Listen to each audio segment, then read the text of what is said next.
આપણી ખૂબ જ કૃપા છે ફાઇલ 1 ઉપર કે આપની કૃપાથી ફાઇલ 1 બચીને રહી છે. અને એટલા માટે એવું બહુ થાય કે આ કળિયુગના દરેક જીવો સત્સંગને પામે અને જ્ઞાનવિધિ લે. કારણ કે મેં જ્ઞાનવિધિ ઘણા વર્ષો પહેલાં લીધી હતી, પણ પરિણામ ઘણા વર્ષો પછી, અને છતાંય એની કાંઈ પણ આડાવડું થાય તો તરત અંદરથી એક બૂમ આવે કે આ તારાથી ન થઈ શકે. એટલે એવું બહુ રહે કે દરેક મુમુક્ષુ જ્ઞાનને પામે અને જ્ઞાનવિધિ માટેના એ ખૂબ જ ભાવ કરે અને ખૂબ જ એવું રહ્યા રાખે કે બધા ભલે પછી ખપીમાતમાં ન થાય, પણ આ બી એક વખત પડે છે ને તો વર્ષો પછી એ ઉગે છે. એટલે એના ભાવ બહુ રહેતા હોય છે. અને આપણી મારા ઉપર પૂજ્યશ્રી ખૂબ જ કૃપા છે.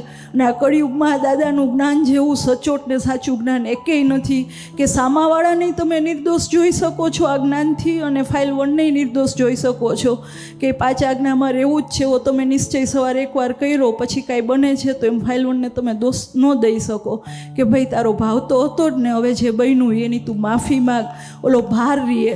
એટલે બહુ એવું થાય કે બધા દાદાના જ્ઞાનને પામે.